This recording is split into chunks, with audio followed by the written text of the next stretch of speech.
नदीं पते ओचामि समय पाउड़ मृणमो सुत केवली मणिदम। समय सार जी ग्रंथ की कल अपन ने 16वीं 17वीं गाथा चालू की थी, क्या 19वें नंबर की, 16वीं 17 के बाद 18 के बाद।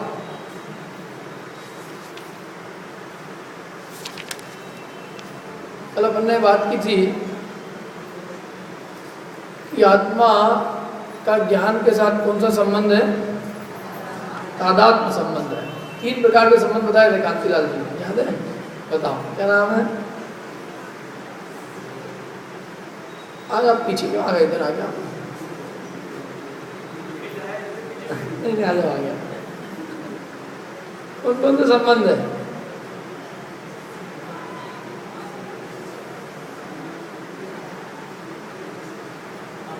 कौन कौन से संबंध है? 3 प्रकार के संबंध बताए थे कल अपन।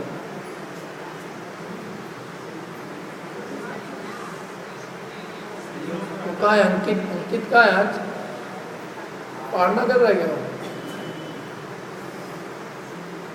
बताओ, मूल बताएंगे। देखो बोलो कौन कौन से संबंध है? 3। हाँ, संयोग संबंध, एक क्षेत्राओं का संबंध और तादात्म्य संबंध, 3 प्रकार के संबंध है। तो ये स्त्री पुत्र मकान जायदाद रुपया पैसा बाल बच्चे पत्नी कुटुंब, इनके साथ कौन सा संबंध है? संयोग संबंध। संयोग का मतलब है जिसका वियोग निश्चित, कोई रोक नहीं सकता। जो सूर्य सदा ही चले पश्चिम के रास्ते, त्यों जीव का भी जन्म है मृत्यु के वास्ते, त्यों संयोग का भी संबंध है वियोग के वास्ते। संयोग वियोग के लिए आया है। संयोग का मतलब ही है कि वियोग होना निश्चित है, या तो हम उनसे अलग हो जाएंगे या वो हमसे अलग हो जाएंगे, वो शाश्वत रहने वाले नहीं। दूसरा संबंध एक क्षेत्राओं का संबंध। एक क्षेत्राओं का संबंध के लिए क्या उदाहरण दिया था? एक क्षेत्राओं का संबंध, उदाहरण छोड़ो, एक क्षेत्राओं का संबंध आत्मा का, एक क्षेत्राओं का संबंध किसके साथ है? शरीर के साथ। एक क्षेत्र में दोनों, एक क्षेत्र में होगा मन एक क्षेत्र में रह रहे हैं। ये दोनों संबंध नकली संबंध है, कहने मात्र के। असली जो संबंध है वो कौन सा संबंध है? तादात्म्य। वो असली संबंध है, क्योंकि वो सदाकाल रहता है। जो सदाकाल नहीं रहे वो अपना असली संबंध ही नहीं है। संबंध तो उसको ही कहे तो वास्तव में हमारा कभी साथ नहीं छोड़े। साथ छोड़ दे का संबंधी तो शरीर भी साथ छोड़ देता है, स्त्री पुत्र कुटुंब भी साथ छोड़ देते हैं। इसलिए ये हमारे असली संबंधी नहीं है। हमारा तो जो हमारा ज्ञान है वो हमारा संबंधी है, वो हमारा निज है, स्व है, वो हम है, वो हमारा है। और बाकी ये जितने भी है ये संबंध ये सब हमारे नहीं। मैंने आत्मा का जो तादात्म्य संबंध है ज्ञान के साथ में, वही वास्तविक संबंध है। ज्ञान आत्मा का है, बाकी कुछ भी आत्मा का नहीं। तो ये बात चली थी कि आत्मा यदि ज्ञान के साथ तादात्म्य रूप से है तो फिर इसे ज्ञान की उपासना की शिक्षा क्यों दी जाती है? तो उन्होंने कहा यद्यपि आत्मा ज्ञान के साथ तादात्म्य स्वरूप से है, तथापि एक क्षण मात्र भी ज्ञान का सेवन नहीं करता। ज्ञान के साथ तादात्म्य फिर भी ज्ञान का सेवन नहीं करता, क्या दिक्कत है? अपनी खंडवा बहुत पुरानी नगरी है, किसी के घर में सोना चांदी गड़ा हो तो उसको क्या कहेंगे बताओ? करोड़पति। और घर जो है वो गिरवी रखा हुआ है, कर्जा है, तो उसको करोड़पति कहेंगे कि रोड़पति? बताओ। अरे जिसके घर में करोड़ रुपए दबे हुए हैं वो करोड़पति नहीं होएगा तो कौन होएगा? लेकिन उसका फायदा उसको मिल रहा है। वो तो बेचारा नौकरी में लगा हुआ है, बोझा ढो रहा है, तकलीफ भोग रहा है, तो करोड़पति होने का लाभ नहीं है ना उसको, इसलिए हम तो उसको करोड़पति कहेंगे। क्यों? क्योंकि करोड़पति वो है, इसका ज्ञान उसको नहीं है। करोड़ जमीन में दबे होने से क्या होता है? उसका भोग होवे, उसका ज्ञान होवे तो वो काम के क्या? ये उदाहरण ही दे रहा हूँ, मैं घर जाके खोदने में लग जाना। तो ऐसे ही आत्मा ज्ञान से तादात्म्य स्वरूप से आत्मा ज्ञान स्वभावी है, ज्ञानी है, लेकिन ये किसके लिए? जो उसका आनंद भोगे वो उसके लिए। ये तो आत्मा ज्ञान का आनंद भोग कर पर पदार्थों के आनंद भोगने में लगा हुआ है, हम्माली कर रहा है, पर पदार्थों की गुलामी में बेचारा दुखी हो रहा है। तो हम्माली करे तो उसको लाभ क्या? लाभ तो उसका है, उसको है जो अपने को ज्ञान मात्र से जो अपने ज्ञान का सेवन करे, जो अपने को ज्ञान मात्र माने, वो ज्ञान का सेवन करता है। और जो ज्ञान मात्र न मानकर अपने को मकान वाला और दुकान वाला और बाल बच्चों वाला और कुटुंब वाला और शरीर वाला मानता है, वो केवल ज्ञान का सेवन नहीं करता है, इसलिए वो ज्ञानी नहीं है, अज्ञानी है। फिर बात चलेगी, यदि वो अज्ञानी है तो बताओ वो अज्ञानी कब तक रहेगा? मतलब वो कितने दिनों तक साहब ये बोझा ढोता रहेगा, हम्माली का काम करेगा? जब घर में करोड़पति है, घर में करोड़ रुपए, करोड़ों का सोना अंदर में गड़ा हुआ है, तो ये बताओ ये कितने दिन तक ऐसी अवस्था रहेगी इसकी? ऐसे ये जीव चार गति के दुख भोग रहा है अज्ञान के कारण, तो ये बताओ ये अज्ञानी कब तक रहेगा? क्या प्रश्न है? अज्ञानी कब तक रहेगा? आचार्य ने प्रश्न किया, प्रश्न उठवाया शिष्य के मुख से कि ये जीव कितने समय तक अज्ञानी रहता है, वो कहो। अब उत्तर में क्या की अपेक्षा करेंगे अपन? समय की, इतने टाइम तक अज्ञानी रहेगा। लेकिन उन्होंने उत्तर समय से नहीं दिया, उन्होंने उत्तर पुरुषार्थ की तरफ से दिया कि जब तक हम कर्म नो कर्म मैं हूँ मेरे हैं ऐसा मानते रहेंगे तब तक अज्ञानी रहेंगे। क्योंकि कर्म नो कर्म शब्द बड़ा वो है शास्त्रीय शब्द, सीधी सी बात है। जब तक हम परद्रव्यों को अपना मानते रहेंगे तब तक हम अज्ञानी रहेंगे। सीधी सी बात, हम मानना नहीं छोड़ते परद्रव्यों को, अज्ञान हम खुद नहीं छोड़ना चाहते। जिनवाणी भी क्या करे, भगवान भी क्या करे, मानना तो अपने को छोड़ना पड़ेगा ना। भगवान का उपदेश तो शिक्षा मात्र है, उन्होंने तो बता दिया भाई तुम्हारा क्या है और क्या तुम्हारा नहीं है।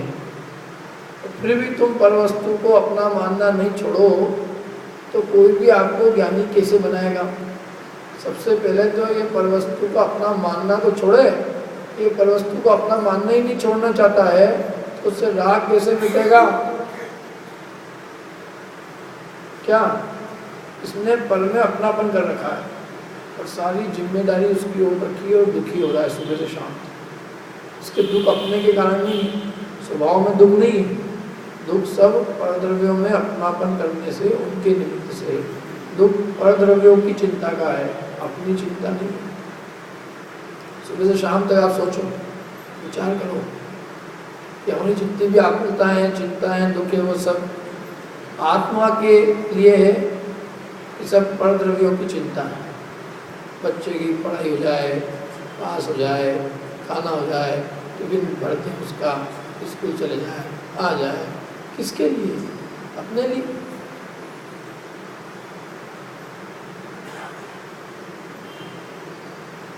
और उसमें अपना तो बुद्धि बड़ी है अपनी। पड़ोसी का फेल हो जाए तो अपने को चिंता नहीं होती है। जिसमें अपनी अपना तो बुद्धि पड़ी है वो फेल हो जाए तो वहाँ दुखी हो जाए। तो ये बच्चे तो सब समान है, लेकिन ये का कुछ हो जाए तो दुखी और वो का कुछ हो तो दुख नहीं है। तो इसका कारण क्या है? इसका कारण अपनत्व बुद्धि है, मोह बुद्धि है। जिसको अपना मान रखा है उसकी सारी चिंता यहाँ दिमाग पे चलती है। तो करना क्या है? उसमें अपनापन छोड़ना है, वो अपना है नहीं।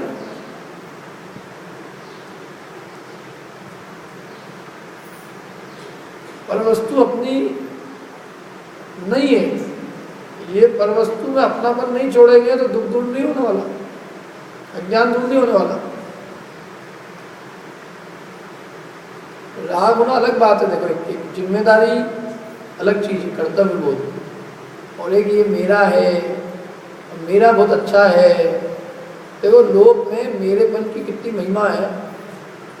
समझ लो, एक सेठ जी थे, और एक सेठ जी अपने बच्चे को सुबह उठते से ही गाली देना चालू कर। एक ही नालायक इस घर में पैदा हुआ है, उठते लेट है, मंदिर के ठिकाने नहीं है, स्कूल देर से जाएंगे, स्कूल से शिकायतें आएगी रोज, परीक्षा में नंबर देखो इनके तो ऐसा लगे जैसे कोई पंचवर्षीय योजना बनाने की तैयारी है।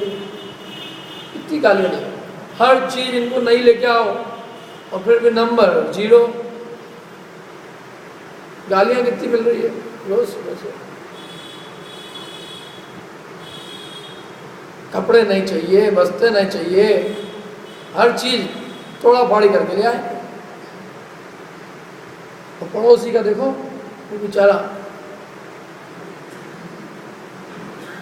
छोटे से घर में रह रहा है वो, लेकिन सुबह जल्दी उठ जाए, मंदिर जाए, उसके पिताजी जो देवे संभाल के रखे, परीक्षा में भी नंबर अच्छे आए, और गीत उसके गा रहे हैं। एक दिन वो बच्चा आया सेठ जी के पास, बच्चा आया नहीं, एक दिन सेठ जी ने देखा बच्चे को कि आज स्कूल नहीं गया। सेठ जी ने बुलाया उसको, क्यों तू आज स्कूल क्यों नहीं गया? आज तेरा दोस्त स्कूल चला गया, तू यहीं कैसे? कि स्कूल के अंदर आज मेरे को आने से मना कर दिया। क्यों मना कर दिया? क्योंकि मेरे पास में बस्ता नहीं था। कॉपी पेन 2-4 कापियाँ हाथ में लेके गया तो मार साहब ने कहा बिना बस्ते के तुमको स्कूल में नहीं आने देंगे, जरा बस्ता लेके आ। अरे इतनी सी बात, या तेरा दोस्त ना बहुत नालायक है, और इसके 2-3 बस्ते फटे पुराने रखे हुए हैं, तो वो फटे पुराने बस्तों में से एक बस्ता ले जा और स्कूल चले जा।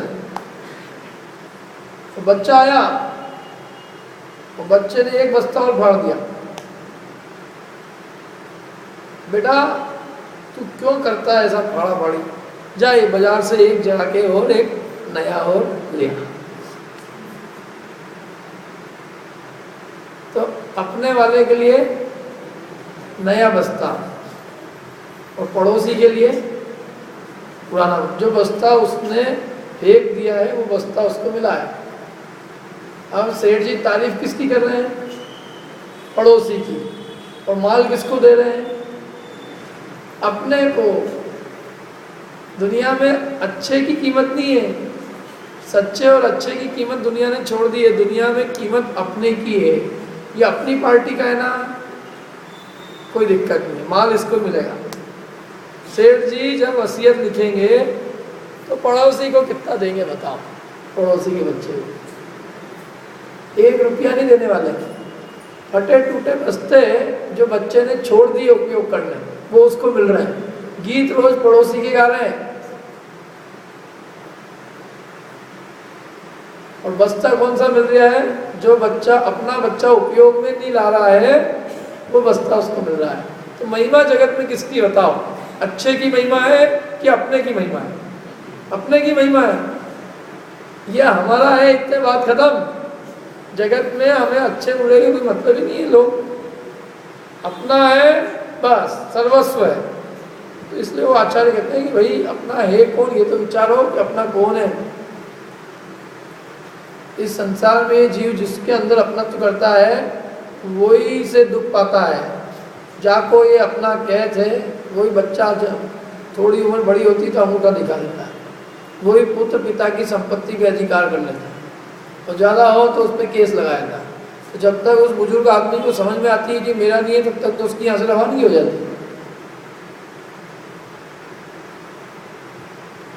कौन है? स्वार्थ का सगा है, लेकिन ये मेरा है। इसलिए उन्होंने कहा कि नहीं, ये बुद्धि नहीं जाएगी। कौन सी बुद्धि? ये मैं हूँ और ये मेरे हैं, ऐसी बुद्धि नहीं जाएगी। तुम दुखी रहोगे। दुख का कारण अपनत्व बुद्धि है। दुख का कारण वो वस्तु नहीं है, उस वस्तु में जो अपनापन पड़ा है वो दुख का कारण है। संसार में दुखियारी कम है क्या? बहुत दुखी, लेकिन जिसमें हमारा अपनापन पड़ा है हम तो उसके निमित्त से दुखी होते हैं। अभी यहाँ खबर आ जाए कोई चीज़ की, मैंने बताया था ना, मकान जल रहा है, मंदिर के पास का मकान जल रहा है, कौन दौड़ेगा? जिसमें अपनापन पड़ा है। और फटाक से पता चल जाए दूसरे गाय को, वापिस नहीं आ लो, कोई दिक्कत नहीं, उधर की साइड पे चल रहा है। तो ये संसार में दुख जो है वो अपनापन की वजह से। कोई वस्तु दुख का कारण नहीं, कोई संयोग, किसी पदार्थ का संयोग वो दुख का कारण नहीं है। जो उसमें हमारी अपनत्व बुद्धि पड़ी कि ये मैं हूँ, ये मेरा है, वो दुख का कारण है। मेन दुख का कारण तो वास्तव में ये सबका जो मेन स्विच है, ये देह में अपनत्व बुद्धि है, शरीर में अपनापन है, ये मेन स्विच है। जैसे मेन स्विच बंद हो गया, ये सारे पंखे एक साथ बंद हो जाएंगे, सारी लाइट बंद हो जाएगी, सब बंद। जैसे जहाँ देह में अपनत्व बुद्धि छूट गई तो सारे रिश्तेदारों में, कुटुंबियों में अपनत्व बुद्धि एक झटके में समाप्त हो जाती है। क्योंकि कुटुंब का संबंध देह से, परिवार का संबंध देह से। जहाँ देह ही मेरी नहीं है तो ये कुटुंब मेरा कैसे हो सकता है? क्या? जहाँ देह अपनी नहीं, तहाँ न अपना कोई। घर, संपत्ति, ये तो सब पर है, प्रकट पर है, सामने के सामने प्रकट दिखाई देते हैं। हम उनको छोड़ के आ गए, पर है कि नहीं? यदि हमारे में घुसे होते तो हमारे साथ चिपक के आ जाते। सबके परिणाम अलग, सबके कर्म के उदय अलग, सबके भाव अलग, सब कुछ अलग, फिर भी हम उनको अपना स्वरूप मानते हैं। ये हमारी बुद्धि अज्ञान रूप है, और ये हम जब तक नहीं छोड़ेंगे तब तक हमारा अज्ञान दूर होने वाला नहीं। ये क्यों समझने की जरूरत है? नो कर्म, ये नो कर्म माने शरीर, शरीर से संबंध रखने वाले अन्य पदार्थ, इनमें ही तो हमारी अपनी बुद्धि है कि ये मैं हूं और ये मेरे हैं। अज्ञान इसके ही नाम है। अज्ञान इसका नाम नहीं है कि अपने को याद नहीं है, पोथी नहीं पढ़ रखी है, ये नहीं पढ़ रखा है। अरे इसका सार एक ही है कि हम पर वस्तु में अपनापन छोड़ दें तो हम आज अभी ज्ञानी हो सकते हैं, हमारा दुख दूर हो सकता है। और हम पर वस्तु में अपनापन नहीं छोड़ेंगे तो तुम सारे शास्त्र पढ़ लो, ज्ञान पढ़ लो, लेकिन अज्ञानी रहोगे जिनवाणी की भाषा में। जिनवाणी के ज्ञान और अज्ञान की परिभाषा सम्यक ज्ञान और मिथ्या ज्ञान से है, अधिक जानने और कम जानने से नहीं। जो सच सच वस्तु का स्वरूप जानता है, जैसी वस्तु है वैसा स्वरूप जानता है तो वो ज्ञानी है, और जैसा नहीं है वैसा मानता है तो अज्ञानी है। वस्तु स्वरूप तो ये है कि कोई अपना है नहीं। ये तो नाम अपने दे दिए कर्म वर्म के कठिन कठिन, लेकिन देखो सरल सीधी चीज़ है।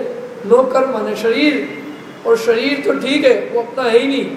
आचार्य देव तो और एक कदम आगे बढ़ते हुए कहते हैं कि जिस शरीर के प्रति राग होता है वो राग भी तेरा स्वभाव नहीं है। शरीर तो अपना है ही नहीं, तो शरीर के प्रति प्रीति हो रही है, राग हो रहा है, तो राग तेरा स्वभाव नहीं है, और राग तेरी वस्तु नहीं है। तेरी हो तो तेरे साथ रहना चाहिए। अपनी कौन? जो अपने साथ हमेशा रहे। तो राग सदा हमारे साथ रहता है। जिसका अभी राग हो रहा हो ना, क्षण भर में द्वेष हो जाता है उससे, वो राग शाश्वत नहीं है। जो पत्नी सुबह सुबह शांताबाई दिखती है वही दोपहर को ज्वालाबाई दिखने लगती है, तो शाम तक भी शांताबाई। राग का क्या स्थिति है? क्षण भर में राग, क्षण भर में द्वेष। मेरा पति मेरा देवता है, देवता ही दानव दिखने लग जाता है, राक्षस है। ऐसी होती ही नहीं, अपनी परिणति क्षण क्षण बदलती ही नहीं। जिस राग भाव को हम जिस राग भाव का हम आश्रय लेने जा रहे हैं, भाई मजा आ रहा है राग, वो राग ही मर जाता है। शाश्वत है राग? नहीं है शाश्वत। राग को द्वेष में बदलने में देर नहीं लगती, द्वेष को राग में बदलने में देर नहीं लगती। और राग की तो ऊपर नीचे होती है, कभी राग ज़्यादा हो जाता है, कभी कम हो जाता है, कभी ज़्यादा कभी कम। दोहरे आते हैं ना, दोहरे आदमी को, मिर्गी के दोहरे, कभी ज़्यादा कभी कम, कभी ज़्यादा कभी कम। ऐसे इसको भी राग के दोहरे चढ़ते हैं, कभी बहुत तीव्र राग, कभी कम राग, कभी द्वेष, चलते रहते हैं। तो कहते हैं ये सब चीज़ें अपनी नहीं है, तेरा स्वभाव ज्ञान मात्र है, जानने देखने का स्वभाव है। राग तेरा स्वभाव नहीं है, वो वस्तु तेरी नहीं है। वस्तु तो तेरी है ही नहीं। वस्तु के प्रति जो राग है वो तेरा स्वभाव नहीं है, वो तू नहीं है, तुझ रूप तेरा स्वरूप नहीं, तू नहीं है राग। और अपना किसको कहा जाए बताओ? ये अपने लोग हैं, ये अपने कैसे, ये अपने शत्रु, अपने ही शत्रु है ये। अपने शत्रु कहते हैं क्या? अपन और अपने और शत्रु। शत्रुओं को कोई अपने कहाँ कहता है? शत्रु तो पराये हैं, अपने कहाँ से हो गए?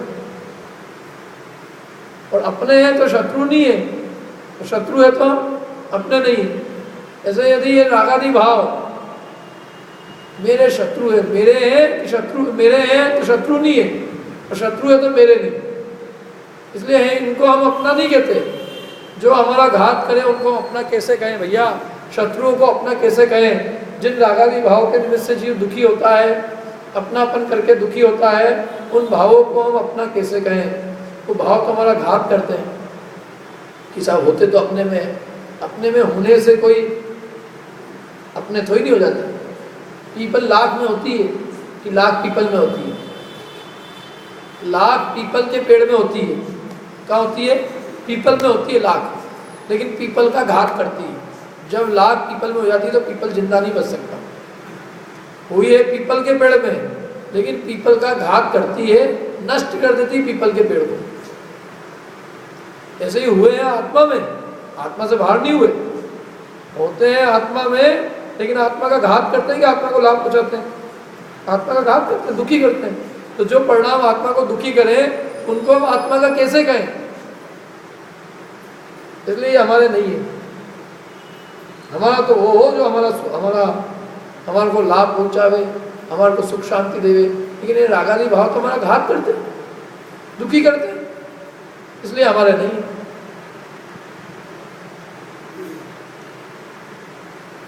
और आकुलता रूप है। आकुलता रूप है कि नहीं? कषाय भाव जब उत्पन्न होती है तो आकुलता है कि नहीं? हम तो बोलते भी पूजाओं में मान महाविष्णु। मान क्या है? जहर है, जहर, विश्वरूप नहीं, महाविष्णु, महान जहर है। कर ही नीच गति जगत में, नीच गति की, खोटी गतियों की प्राप्ति कराता है। क्रोध परिणाम चित्त को आकुलित कर देता है, दुखी करता है। छल कपट का परिणाम, लालच का परिणाम अपने को आकुलित करता है, दुखी करता है। पर वस्तु में अपनेपन का परिणाम दुखी करता है। तो मोह राग द्वेष के जो भाव है वो दुख के कारण है, आकुलता के कारण। जो आकुलता के कारण है वो हमारा स्वभाव नहीं है। हमें होने से कोई होता फर्क नहीं पड़ता। एक माँ थी, वो माँ एक बार प्रवचन आया, एक बार प्रवचन चालू हुए तो दूसरा वाला तो पहले जो रखने के लिए एक बार प्रवचन चालू हुए और अम्मा जी ने प्रवचन का, पंडित जी बंद करो तुम अपना प्रवचन। तो मैंने कहा अम्मा जी प्रवचन क्यों बंद करें, प्रवचन तो चलने दो। बोला ये सब बाता की बाता है, कहीं सार नहीं है, कोई सार नहीं। बोला ये इतना बड़ा समाज, इतनी सब आपकी बातें सुन रहा है, लेकिन एक मेरी व्यवस्था नहीं कर सकता। वही सही बात है, अम्मा जी की थोड़ी व्यवस्था करो। तो क्या व्यवस्था चाहती है? खाने की पीने की जो है। तो लोगों ने कहा पंडित जी आप गांव की पंचायत में मत पढ़ो, इनसे हम निपट लेंगे, आप अपना प्रवचन कंटिन्यू रखो। प्रवचन चालू लगा, माता जी फिर चिल्लाई, मेरी कोई व्यवस्था नहीं करता। तो भैया मैंने कहा कर दो, इनकी क्या दिक्कत है तुमको? अरे बोले साहब आप इनके मत पूछो, इनके 4-4 बेटे हैं और 1-1 करोड़पति है। हम कुछ करें तो हमारे ऊपर और आ जाए, इसलिए इनके घर की यही निपटे, अपन उनके घर में कुछ नहीं करते। फिर अम्मा जी ने जैसे ही अगली बार टोका, मेरा कोई ध्यान नहीं रखता है। तो अम्मा जी मुझे क्यों, तुम्हारे बच्चे है कि नहीं है? मेरे कोई बच्चे नहीं। कोई अम्मा जी कह रही कोई बच्चे नहीं, इनसे वापस पूछो कि बच्चे हैं कि नहीं है? बोले कैसे है कि नहीं है? अम्मा जी से पूछा क्यों है कि नहीं है? अरे ऐसे होने से पहले मर जाते तो अच्छे थे। है कि नहीं अम्मा जी के बच्चे? बताओ क्या कहा उन्होंने? ए से पैदा होने के पहले मर गए होते तो अच्छे थे, मतलब पैदा हुए कि नहीं हुए। अम्मा जी के बच्चे हैं कि नहीं है, लेकिन अम्मा जी उनको अपना कहने को तैयार नहीं। क्यों नहीं है? क्योंकि वो होके काम क्या कर रहे हैं। कम से कम वो नहीं होते तो आज ये व्यवस्था होती, लेकिन अब वो होए तो कोई बीच में नहीं आवे। तो बोले ऐसे बच्चे किस काम के जो मेरा हित ना करे, मैं होने के बाद भी उनको अपने नहीं मानती। जो अपना हित करे, अपने काम आए, वो अपना। दुनिया में अपना कौन जो अपना हित करे। अब वो कह रहे हैं कि ये देह तो अपना हित करती नहीं है। ये तो उदाहरण दिया मैंने, ये रागादि भाव अपना हित नहीं करते, इसलिए ये भाव अपने नहीं। जो अपने को दुखी करे वो अपने कैसे हो सकते हैं वो भाव? ये तो आकुलता के कारण है। अपने में तो होते हैं, अपने में होते हो, लेकिन ये अपने इसलिए नहीं है क्योंकि अपने को दुखी और आकुलता उत्पन्न करते हैं। अपवित्र भाव है। पानी में मेल होता है ना, पानी में मेल के क्या कहते हैं उसको, काई सेवाल। तो पानी में सेवाल होती, काई होती ऊपर ऊपर। तो वो सेवाल पानी है कि पानी का मेल है? पानी का मेल है, पानी नहीं है। पानी में होती है लेकिन पानी के मेल के रूप में होती है, पानी नहीं होती। और पानी के ऊपर ऊपर होती है, पानी के अंदर प्रवेश नहीं करती। नर्मदा नदी कहेंगे पानी कम हो, सेवाल हो जाती है, फिर भी अंदर पानी निकल रहा है, जमीन के अंदर जा रहा है, जो भी है। तो वो पानी के अंदर होने पर भी पानी के मेल के रूप में जिस प्रकार है, उसी प्रकार यद्यपि ये रागादि भाव आत्मा में होते हैं, लेकिन ये आत्मा नहीं है, ये आत्मा में मेल के रूप में उपलब्ध होते हैं। गंदे भाव है, अच्छे भाव नहीं है, मेल है आत्मा का, मलिनता है। अपन 12 भावनाओं में पढ़ते हैं ना, क्या पढ़ते हैं 12 भावनाओं में? कि शरीर अनित्य है, परिवार वाले अनित्य है, सब अनित्य है ना। जो वन ग्रह गो धन नारी, है गए जन आज्ञाकारी, इंद्रिय भोग चिन्ताई, सुर धनु चपला चपलाई। यौवन ग्रह गोधन नारी, हाथी घोड़े आज्ञाकारी, नौकर दास दासी, रुपया पैसा, ये सब इंद्रिय भोग, पंच इंद्रिय के विषय भोग, ये सब क्षणभंगुर है। कैसे है? सुर धनु चपला चपलाई। इंद्र धनुष की चमक के समान है, क्षण भर में है और एकदम गायब हो जाता है। तो ये तो समझ में आ जाता है लोगों को। मैं कहता हूँ कि जितने क्षणभंगुर ये नहीं है, उससे अधिक क्षणभंगुर तो अपने रागादि भाव है। जिन रागादि भाव का हम आश्रय करना चाहते हैं, वो रागादि भाव क्षणभंगुर है। एक लड़के ने लड़की से शादी करने के लिए अपने सारे परिवार को छोड़ने को तैयार हो गया। बेटा तू जैन सब छोड़ दे। तो वही लड़की से साल भर बाद तलाक लेने के लिए चक्कर काट रहा है कोर्ट के। यानी जिस राग के पीछे तुमने सबको छोड़ा, अब वो राग कहाँ गया?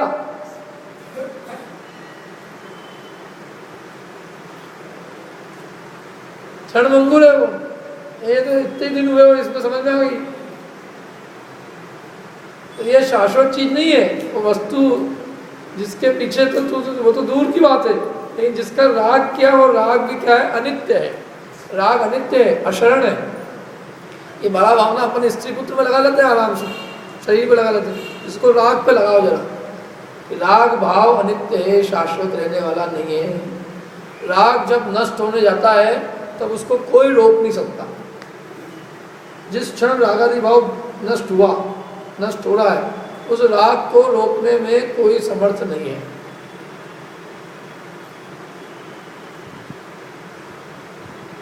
क्या कोई कोशिश कर ले कि वो राग आ जाए, जैसा राग पहले था वैसा राग अभी उत्पन्न हो जाए? अरे राग भी उत्पन्न नहीं कर सकता जी। नष्ट हो रहा राग, उसको रखने के लिए, रोके रखने के लिए कोई समर्थ नहीं है। आचार्यों ने जो उदाहरण दिया इसके अंदर देखो, पढ़ के सुनो मैं आपको। इसके अंदर से मेरी भाषा में तो बोल ही नहीं सकता उसको।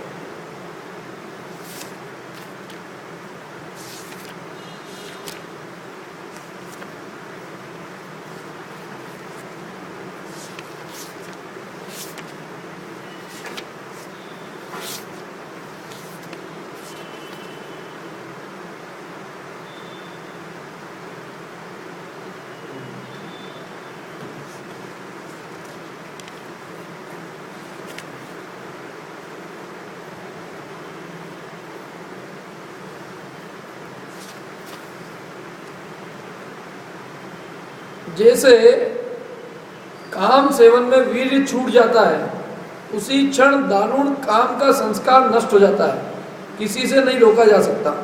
उसी प्रकार जब कर्मोदय छूट जाता है, उसी क्षण आश्रव माने मोराग्वेश के भाव नाश को प्राप्त हो जाता है, रोका नहीं जा सकता। इसलिए वे आश्रव माने मोराग्वेश के भाव अशरण है, किसी से रोके नहीं जा सकते। राग का भाव, मोह का भाव, द्वेष का भाव अशरण, स्वयं रक्षित सहज चित्त शक्ति रूप जीव ही शरण सहित है। क्या है शरण सहित? राग भाव शरण लेने लायक नहीं है, कि नष्ट होते हुए रोक नहीं सकते। रोकने कौन है? जो शाश्वत है, जिसकी शरण किसकी ली जानी चाहिए? शाश्वत वस्तु की, उसी की शरण में जाएंगे ना। पैसे किसको देंगे? जिसका ठिकाना हो। ऐसी बैंक में पैसे जमा कराने जाए जिसमें वो आदमी कोई कहे कि भैया ये बैंक तो हर बार कहीं ना कहीं गायब हो जाती है, आज है कल एक नहीं, कोई ठिकाना नहीं, आप जमा करा जाओगे पैसे? तो भागोगे, उल्टे निकाल के ले आओगे जितने। जिसका ठिकाना है हम उसी को देने को तैयार हैं, शरण उसी की लेंगे। शरण किसकी लेवे? सहज चित्त शक्ति, चैतन्य शक्ति माने जो ज्ञान दर्शन है वो शरण लेने लायक है, वो शरणभूत है। वे रागादि भाव क्या शरण है? रोके नहीं जा सकते नष्ट होते हुए। जैसे मरती विरिया जीव को कोई न राखनहार, ऐसे मरती विरिया राग को कोई न राखनहार। संसार दुख रूप है। संसार दुख रूप है। कौन दुख रूप है? मकान दुख रूप है? कौन दुख रूप है? संसार दुख रूप नहीं है, संसारी भाव दुख रूप है। संसार तो जो है सो है, उसमें जो रागादि भाव है दुख का कारण तो वो है। लोग कहते हैं चार गति दुख है। चार गति दुख क्या है? चार गति दुख रूप है। चार गति नहीं तो अनंत भगवान होते हैं। मुनिराज कौन सी गति के होते हैं? क्यों प्रेमांशु जी, मुनिराज कौन सी गति के होते हैं? अपन कौन सी गति के हैं? मनुष्य गति के हैं हम। तो मनुष्य गति में है ना, अनंत भगवान कौन सी गति में है? मनुष्य गति में। तो मनुष्य गति में होने पर भी सुखी है कि नहीं? तो गति यदि दुख का कारण है तो अनंत भगवान मनुष्य होने पर दुखी होने चाहिए, लेकिन वो मनुष्य होने पर भी दुखी नहीं है। क्यों नहीं है? क्योंकि वो गति रूप भाव उनके नहीं है। अपन संसार में बस रहे हैं कि संसार अपने बस रहा है। भगवान भी इसी दुनिया में है, लेकिन वो संसार में नहीं है। क्यों नहीं है?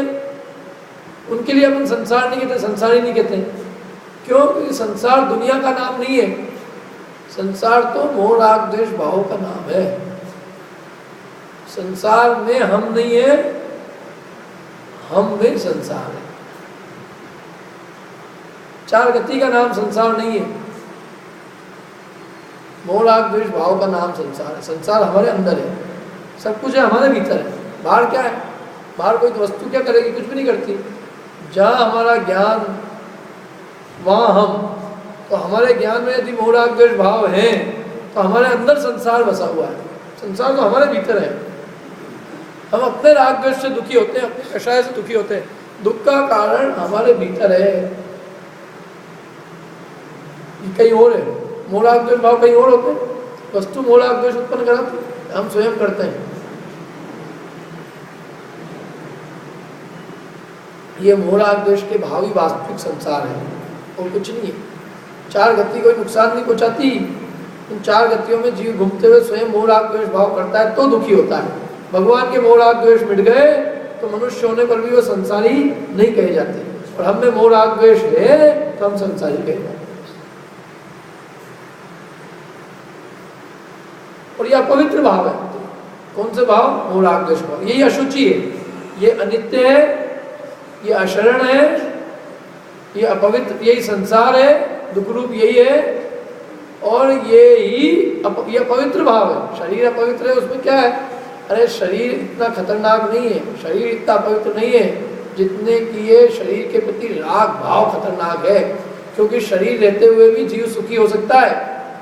भगवान को केवल ज्ञान हो जाता है शरीर रहते हुए, वीतरागता हो जाती है शरीर रहते हुए, और राग भाव हो तो केवल ज्ञान नहीं होता, वीतरागता नहीं होती, कषाय का अभाव ना हो, राग का अभाव ना हो, मूली दशा प्रकट नहीं होती। खतरनाक कौन है? खतरनाक तो रागादि भाव है। पवित्र तो वो है जो, जितने अपवित्र राग भाव है उतना अपवित्र ये देह नहीं है।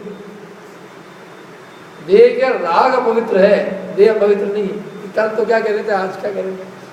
भैया वो तो तुमको देह का इतना तीव्र राग पड़ा हुआ है तो हम क्या करें? उसका स्वरूप बताया। वस्तुतः तो उसका स्वरूप बताने का लक्ष्य ये है कि उसके प्रति का राग छूटे। राग छोड़ने के लिए तो कहीं शरीर का भी स्वरूप राग छोड़ने के लिए, खतरनाक तो राग, ये अपवित्र है, और आत्मा अन्य है और रागादि भाव अन्य है। राग है वो आत्मा नहीं, क्योंकि राग स्वयं को नहीं जानते, दूसरे को नहीं जानते, और आत्मा चैतन्य स्वभावी है, स्वयं को भी जानता है और पर को भी जानता है। जैसे राग को कहा है जड़ और आत्मा को कहा है चैतन्य स्वभावी। जैसे अपन बोलते ना शरीर अन्य है, आत्मा अन्य है, ये अन्यत्व भावना है। अन्यत्व भावना में ही बात है ना। मैं कहता हूँ इसमें लगाओ अन्यत्व भावना, किसमें? राग अन्य है और ज्ञान अन्य है। और ये रागादि भाव अनेक प्रकार के हैं, आत्मा एक है, अकेला है। आत्मा एक ज्ञान स्वभावी है, और राग अनेक प्रकार के हैं, कभी कैसा, कभी ज्यादा, कभी कम, अनेक प्रकार के। तो ये 6 भावना अपने को इस पे लगानी है। किस पे? अनित्य, अशरण, संसार, एकत्व, अन्यत्व और अशुचि। ये जो 6 भावना है इसको आश्रव पे लगाना है। आश्रव माने मोह राग द्वेष के भाव। आश्रव अनित्य है, माने मोह, आश्रव छोड़ो, आश्रव तो कठिन शब्द पड़ेगा। मोह राग द्वेष के भाव, मोह मतलब पर वस्तु को अपना मानना, पर वस्तु से प्रीति करना, पर वस्तु को से द्वेष करना, उसको बुरा मानना।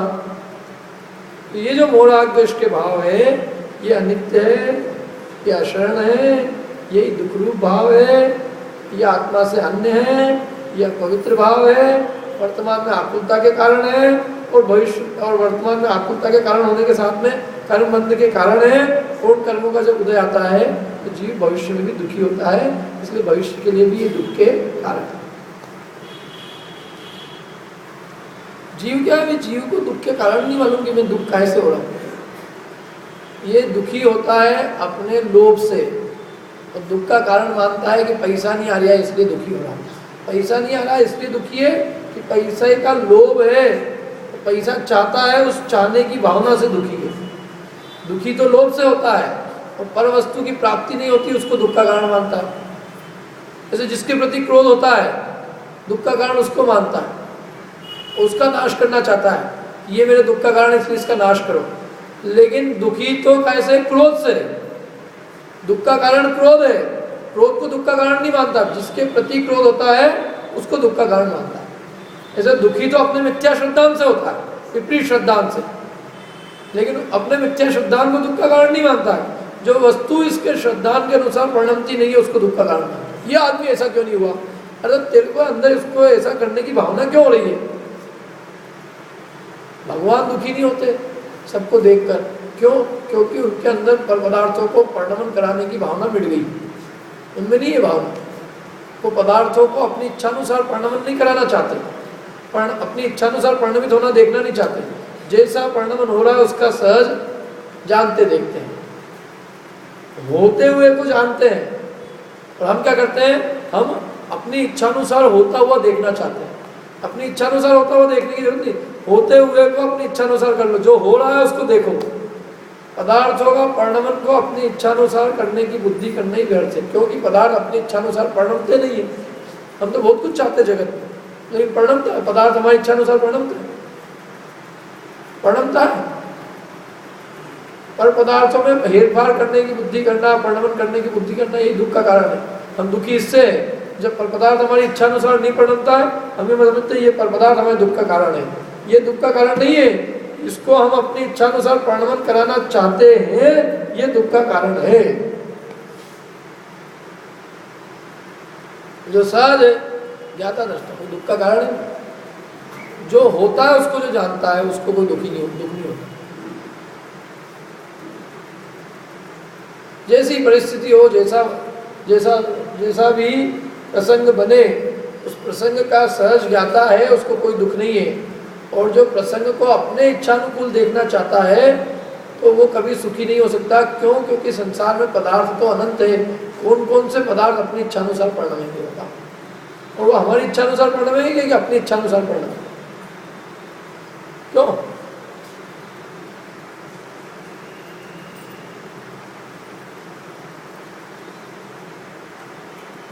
दुख के कारण ये है। क्या है दुख के कारण? दुख का कारण मिथ्यात्व और कषाय भाव है। लेकिन ये जीव को दुख के कारण नहीं लगते, दुख के कारण परद्रव्य लगते हैं।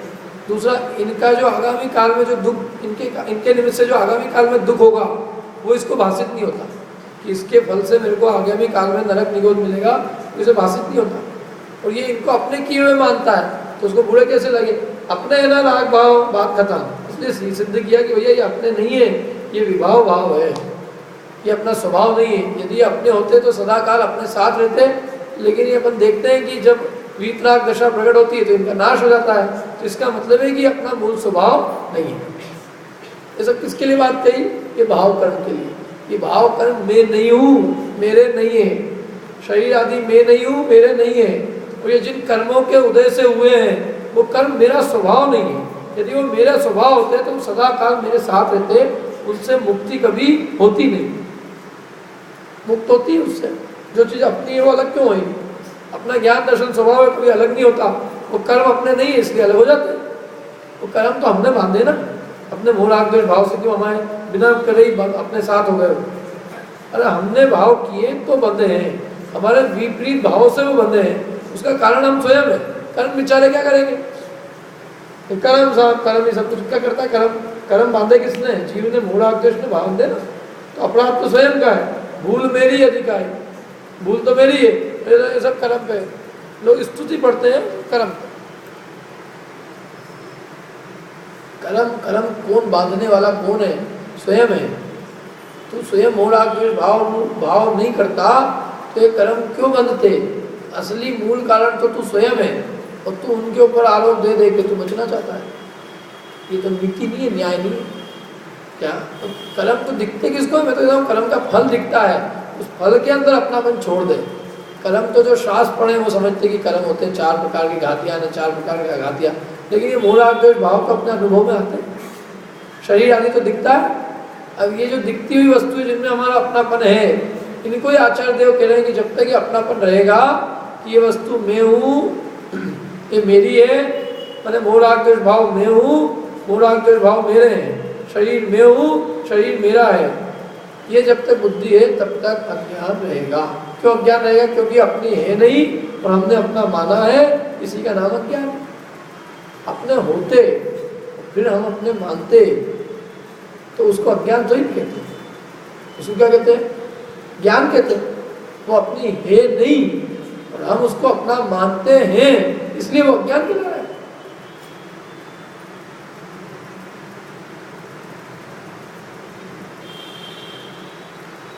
तो साहब आज हमने समझ लिया ये चीज। अब तो हम ज्ञानी हो गए क्या? अब ये समझ लिया है ना, तो अब तो हम ज्ञानी हो गए कि नहीं हो गए? अब हम ज्ञानी हुए कि नहीं हुए इसकी पहचान कैसे करें? उसकी पहचान का चिन्ह क्या है? ये पूछा अगली बात था कि हमने इतना सब समझ लिया। क्या समझ लिया? कि द्रव्य कर्म, भाव कर्म, नो कर्म। कठिन बनाने के लिए सरल बात करें तो जिनके फल से मोह राग द्वेष भाव होते हैं अथवा शरीर आदि मिलता है वो मैं नहीं हूँ, मेरे नहीं है। राग आदि भाव मैं नहीं हूँ, मेरे नहीं है। शरीर मैं नहीं हूँ, मेरे नहीं है। ये मैंने समझ लिया। अब मेरे को सर्टिफिकेट दो, काय का ज्ञानी है कि नहीं? अभी नहीं देंगे। क्यों नहीं देंगे? तुमने कैसे जाना कि हम अज्ञानी हैं? ये प्रश्न है अगला। अज्ञानी को कैसे पहचाना जा सकता है? किस कौन से अज्ञानी को? दूसरे को? क्यों? इसे ये जो अखबार में राशिफल आता है, यहाँ भी आता होगा, तो अपन राशिफल किसका देखते हैं? पड़ोसी का। पड़ोसी जो है ना, इसकी राशि कन्या है, देखो तो इसका आज क्या होगा। कि खुद की राशिफल देखते हैं। राशिफल किसका देखते हैं? भविष्य अपना खुद का, पड़ोसी का तो नहीं देखते। और धर्म के अंदर अज्ञानी की पहचान का चिन्ह अच्छा बताया पंडित जी। आज से हम सबके ऊपर लगा लगा के देखेंगे कि कौन ज्ञानी है और कौन अज्ञानी। भैया तू अपने पे ही लगा ले, दूसरे के लिए थोड़ी दे रहे हैं। मेरा अज्ञान दूर हुआ है कि नहीं हुआ है, इसके लिए ये चिन्ह बताया जा रहा है। दूसरे का क्या हो रहा है, नहीं हुआ है, उससे अपना कोई लेना देना नहीं है। तो दूसरा यदि अज्ञान दूर नहीं होएगा तो वो खोटी गति में जाएगा, दुखी वो रहेगा, और हम अपना अज्ञान दूर करेंगे तो हमारा हित होएगा। ये ऐसा करते पंडित जी, ये ऐसा करते। तो तुम नहीं कर रहे हो ना, तो तुम्हारा भला हो रहा है। कुछ ऐसा कर रहे, कर लें तो उसको, तुम्हारा उससे क्या बिगाड़ हो रहा है? तुम अलग हो जाओ। तुम्हें कोई चीज़ जचती नहीं, तुम अलग हो जाओ। तुम्हारा वो हाथ पकड़ के तो कोई करा नहीं रहे, पाँव पकड़ के कोई करा नहीं रहा है। जो तुम्हें जचे वो कर लो। दूसरों पे अपनी चलती नहीं, और तुम मेरे से कह रहे हो कि चलाने की कोशिश करो। तुम यहाँ इतने साल से रह रहे हो, तुम इन पर चला लो ना। मेरे से कह रहे हो तुम इन पर चलाओ। नहीं, हमारे शरीर पे ही नहीं चली आज तक। क्या हम तो चाहते ही नहीं कभी कि हमारा गला खराब हो जाता है, बीमार पड़ जाते हैं, रोग हो जाते हैं, हम चाह के पड़ते हैं। शरीर पे चल नहीं रही और तुम कह रहे हो उस पर चलाओ। हम क्या चलाएं? हमारी अपने पे ही चल जाए बहुत है। हम अपने ही अज्ञान दूर कर ले बहुत है भैया। बाकी तो जिसकी जो होनहार होएगी वो होएगा। तो इसलिए हमें किसी दूसरे से कोई प्रयोजन नहीं है कि उसका अज्ञान दूर होता है कि नहीं होता है। ये तो अमृत है, अपन स्वयं सेवन करेंगे तो अपना रोग दूर हो जाएगा। जिनवाणी माँ अपने हित के लिए है। हम अपनी पहचान करें कि हमारा अज्ञान दूर हुआ है कि नहीं हुआ है। चिन्ह बता रहे हैं आगे कभी।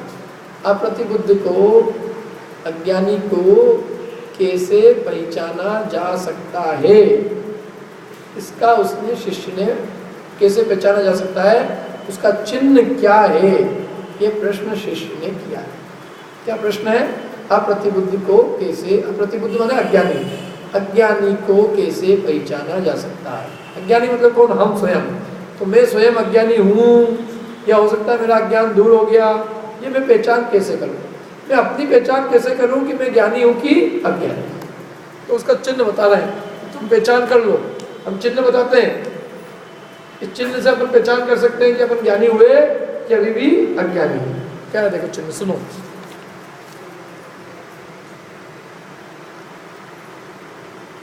ये तो प्राकृत क्या था, मैं तो आपको हिंदी जो अनुवाद मुझे याद है सुनाता हूँ। सचित और अचित एवं मिश्र ये पर द्रव्य जो, ये मेरे है और मैं हूँ इनका। क्या?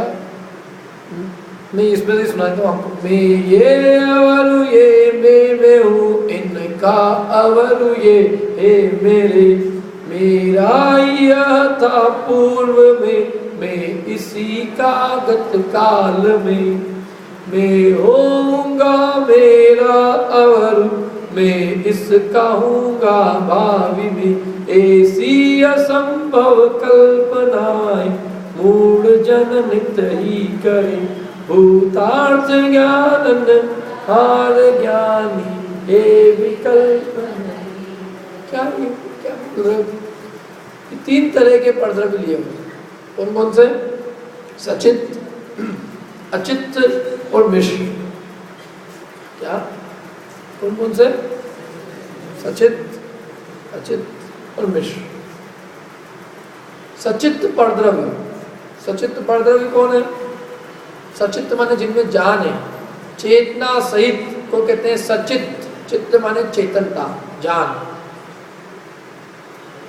स माने सहित, चेतनता सहित जो परद्रव्य है, माने जिनमें चेतनता है लेकिन मुझसे भिन्न है, अन्य है, पर है, ऐसे सचित्त परद्रव्य कौन है? कौन है? अरे एक को तो याद कर लो, किसी को। परिवार, पत्नी, पुत्र, पुत्री, भाई, बहन, ये सब क्या है? सचित्त है, सचित्त परद्रव्य है। और दूसरा अचित्त परद्रव्य। ये अचित्त परद्रव्य क्या है? जिसमें जान नहीं है, ऐसे परद्रव्य जिसको हम अपना मान रहे हैं। कौन है वो? मकान, सोना, चांदी, गाड़ी, ये सब क्या है? अचित्त परद्रव्य है। तीसरे मिश्र। मिश्र माने दोनों का मिश्रण। सचित्त भी है और अचित्त भी है जिसमें। जैसे ये खंडवा मेरा है, खंडवा मेरा है। क्यों? क्योंकि इसमें ये मिश्र क्यों हुआ? देखो, खंडवा मिश्र मेरा ही कि ना मिश्र है। कैसे मिश्र है? क्योंकि यहाँ सचित्त वस्तु भी है, परिवार भी मेरा यही, मेरा मकान भी यही, तो मिश्र हुआ ना। गहने पहनी हुई स्त्री, तो गहना चित्त है और स्त्री सचित्त। पीछी कमंडल सहित शिष्य, तो शिष्य क्या है? सचित्त, और पीछी कमंडल क्या है? अचित्त। तो मिश्र तो तीन तरह के परद्रव्य कहे, सचित्त, अचित्त और मिश्र। इन तीन तरह के परद्रव्यों में जिसकी ये बुद्धि है कि ये मैं ये हूँ, मैं सचित्त, अचित्त और मिश्र परद्रव्य हूँ, अथवा ये मुझ स्वरूप है, मैं ये हूँ और ये मैं हूँ, ये मैं ये हूँ और यह मुझ स्वरूप है, मैं इन स्वरूप हूँ और ये मुझ स्वरूप है। क्या जो परद्रव्य है वो मैं ही हूँ। बच्चा है तो मेरे ही अंश है, मैं ही हूँ। बच्चे में पिता ही अवतार लेता है, ऐसा मानते ना लोग। पिता ही पुत्र के रूप में अवतार लेता है। क्या का अवतार लेता है? पिता अलग है, पुत्र अलग है। ये है सो मैं ही हूँ, ये मुझ स्वरूप है और ये मेरा है। चलो मैं नहीं हूँ, पुत्र मैं नहीं हूँ, ये मान लिया, लेकिन मेरा तो है, ये मेरा है और मैं इसका हूँ। अब ये तो वर्तमान काल की बात हुई। अब इसमें गाथा में क्या विशेषता है कि इन्होंने तीनों काल में घटित किया। ये परद्रव्य सचित्त, अचित्त, मिश्र परद्रव्य, ये मैं हूँ मुझ स्वरूप है, अथवा ये मेरे हैं और मैं इनका हूँ। और आगे और ये मेरे थे और इनका मैं था,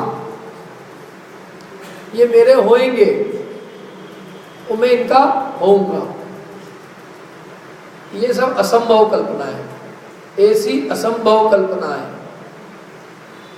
मूर्ख जन नित्य ही करे, मूर्ख लोग रात दिन करते हैं। वो भूतार्थ जाननहार, जो यथार्थ वस्तु स्वरूप को जानता है, ऐसा ज्ञानी ये विकल्प नहीं करता है, ये विकल्प नहीं करे। तो ये है ज्ञानी अज्ञानी की पहचान का चिन्ह, सीधा सच्चा। पीछे में और इसमें क्या अंतर है? पीछे केवल वर्तमान काल में घटित किया था, ये मैं हूँ, ये मेरे हैं, इतनी बताई थी। अब ये यहाँ तो एक कदम और आगे बढ़ा है। इतना ही नहीं कि ये केवल वर्तमान काल में ही मानता हो कि ये मैं हूँ, मेरे हैं। ये तो कहता है ये पहले भी मेरे थे और ये आगे मेरे होने वाले हैं। ये मेरे होने वाले हैं अथवा पहले मेरे थे और मैं इनका था। ये मेरे थे, ये मेरे हैं, मैं इनका हूँ, ये मेरे होंगे, मैं इनका होऊंगा। ये सब अज्ञानी की पहचान के चिन्ह। उसके रात दिन नहीं निकल सकते, सुबह उठते ही क्यों? समझ तो हो गया अपना एक्चुअली, कल करेंगे अपने इसके आगे की बात। अभी तो इतनी बात समझ लो। क्या कहा? सचित्त, अचित्त और मिश्र परद्रव्य, इनमें जिसकी ये बुद्धि है कि ये मेरे हैं, ये मेरे थे, ये मेरे होंगे, अथवा मैं इनका था, मैं इनका हूँ, मैं इनका होऊंगा, ऐसी जिसकी बुद्धि है वो अज्ञानी है और जिसकी ये बुद्धि नहीं है वो ज्ञानी है। अब अपनी अपनी पहचान अपन कर लें।